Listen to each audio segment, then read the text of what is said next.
बोलिए कुछ भी बाबा जी के बारे में। आज महाराज जी के आश्रम आए, सम्माननीय त्यागी जी महाराज जी के विलायत कला। बहुत ही अच्छा लगा महाराज जी के यह आश्रम।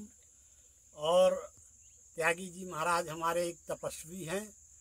आज मौन व्रत धारण है उनका, और माता दुर्गा जी की बहुत ही अच्छी मूर्ति है। और आज उन्होंने मुझे सम्मानित भी किया अपने कर कमलों द्वारा शिक्षा रत्न से, और मैं उनका बहुत ही आभारी हूँ। महाराज जी का आज मुझे आशीष मिला, और इसी प्रकार महाराज जी का आशीर्वाद और आशीष मिलता रहे, यही मैं कामना करता हूँ। और महाराज जी की कृपा दृष्टि हम सब गृहस्थियों के ऊपर बनी रहे, यही हम चाहते। मैं कटनी से आया हूँ, मेरा नाम पुरुषोत्तम गौतम है। मैं शिक्षक रहा हूँ और सेवानिवृत्त हो गया हूँ। आज महाराज जी के दर्शन पाकर के मैं बहुत दिन से सोच रहा था, लेकिन नहीं आ पाया। महाराज जी ने अचानक मुझे आज याद किया, तो मैंने कहा महाराज जी से आज शरद पूर्णिमा भी है, आज जाकर के उनके दर्शन जरूर करूँगा। और उनकी कृपा से यहाँ आया, और मुझे बहुत ही अच्छा लगा यह आश्रम। और मैं चाहूँगा कि महाराज जी की कृपा दृष्टि हमारे ऊपर बनी रहे। इन्हीं शुभकामनाओं के साथ महाराज जी का मैं बहुत बहुत आभारी हूँ कि आज उन्होंने मुझे इस लायक समझा और मुझे यह अपने कर कमलों से प्रशंसा पत्र सौंपा। इसका मैं ऋणी हूँ, और उनकी कृपा मेरे ऊपर बनी रहे। जय श्री राम, जय दुर्गा माता, जय त्यागी आश्रम विलायत। बहुत ही पवित्र भजन चिंतन सब कुछ हमारे भजन के माध्यम से जो होता है ना, विषय अंदर जाते, कम समय में ज्यादा काम करते हैं भजन। इसलिए जो है गीत बनाए गए। कहानी याद नहीं हो पाएगी बड़ी, लेकिन अगर उसको गीत के माध्यम से परोस दिया गया तो वो आकर के जो है हम लोगों को याद भी हो जाती है जल्दी। इसलिए जो है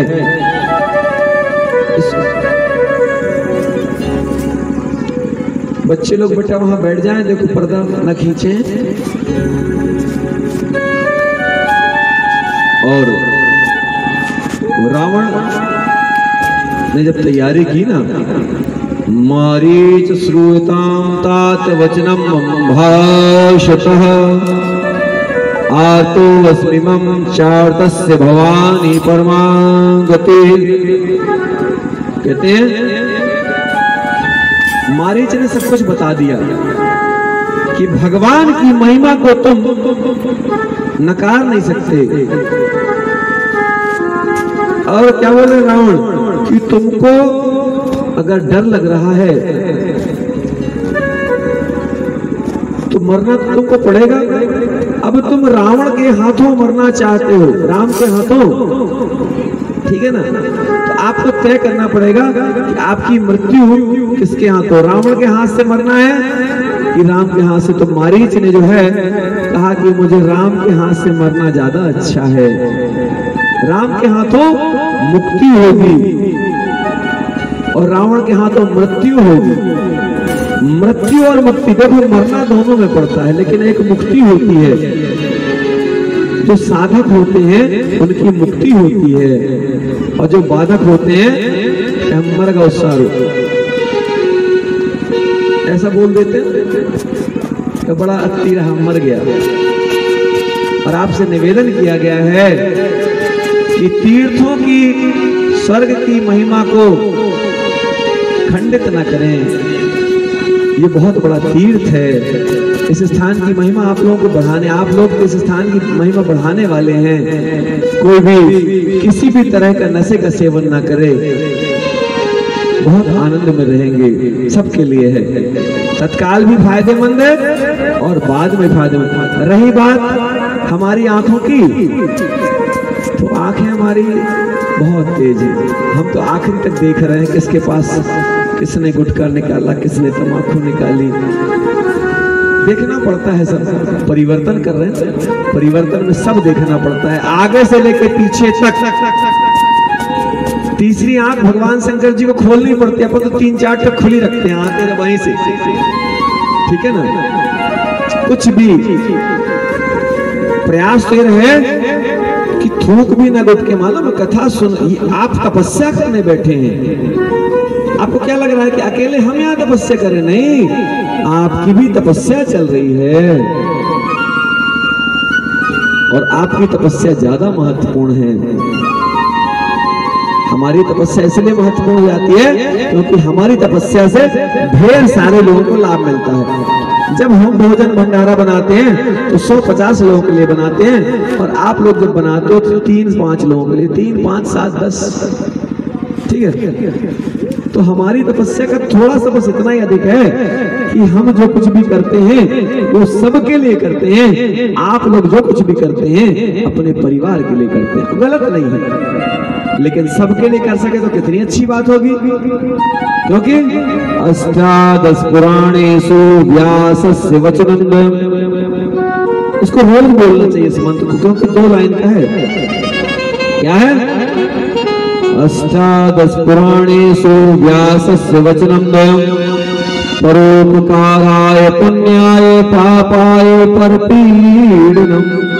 कुछ चीज ऐसी है जो रोज करनी चाहिए, जैसे भोजन रोज करते हैं। बोले बाबा जी मंत्र रोज बोलना पड़ेगा? हाँ, भोजन रोज करते हैं। अरे भोजन रोज करते हैं तो मंत्र क्यों नहीं? हाँ, मंत्र को सरल किया जा सकता है। जैसे किसी से श्लोक पढ़ते नहीं बन रहा तो नहीं बन रहा तो क्या पूजा नहीं करेगा? अरे पूजा करेगा, घर में दीपक जलाइए, दीपक जलाने के बाद जो है बढ़िया बोले प्रभु जैसे मैंने इस दीपक को जलाया आपकी कृपा से, तो इसका जो उजेला आप तक पहुंचा ऐसे मेरे जीवन में भी उजेला हो जाए। अपनी गलतियों पर रोज ध्यान देना है।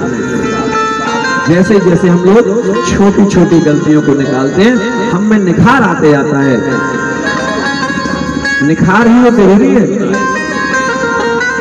अरे आप जो है रोज यदि किसी चीज को मांझते हैं तो उसमें अलग चमक रहेगी, और महीने में 1 बार मांझेंगे तो अलग चमक रहेगी। तो रोज मांझना चाहिए कि कभी कभी। एक बार विवेकानंद जी के साथ ऐसा हुआ। विवेकानंद जी से किसी ने कहा कि आप में इतना निखार कैसे है? तो विवेकानंद जी ने कहा कि मैं निरंतर काम करता हूं। बोले कैसे संभव है? बोले जैसे घर में लोटा होता है ना, तो लोटा को भी रोज मांजा जाए, लोटा को भी रोज मांजा जाए। 1 मिनट का समय लेंगे हमारी माताओं का। हमारे बीच में हमारे राम नरेश भैया जी हैं और हमारे सरस्वती विद्यालय से आचार्य जी बना रहे हैं। उनके साथ में कोई पवित्र आत्मा दर्शन हुआ है, तो हम चाहेंगे कि सरस्वती विद्यालय चंडीगढ़ से आए आचार्य जी हमारे राम नरेश भैया जी को तिलक कर देंगे। तो दोनों लोगों का जो है हमको ऐसा लगेगा कि हमने सम्मान कर दिया और हमारा सम्मान हो गया।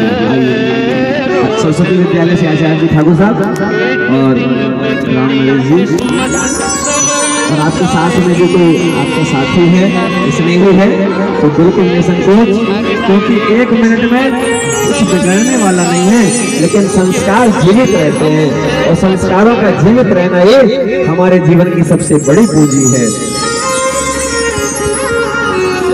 हमारे बंगला वाले ठाकुर साहब और एक बड़े प्रमुख श्रोता हैं नियमित रूप से, और सरस्वती विद्यालय खितौली से भी एक आचार्य जी आए हुए हैं। उनको भी हम चाहेंगे कि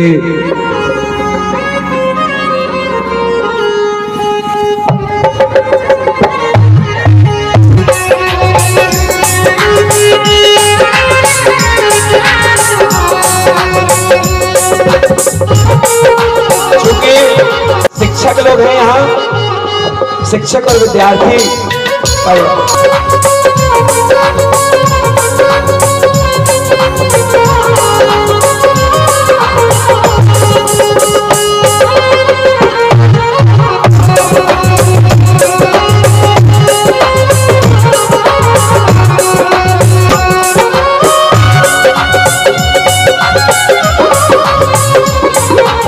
आज सीखते हैं जो बच्चे कल वही बन जाते हैं। आज सीखते हैं जो बच्चे कल वही बन जाते हैं। अरे आज सीखते हैं जो बच्चे कल वही बन जाते हैं। आज सीखते हैं जो बच्चे कल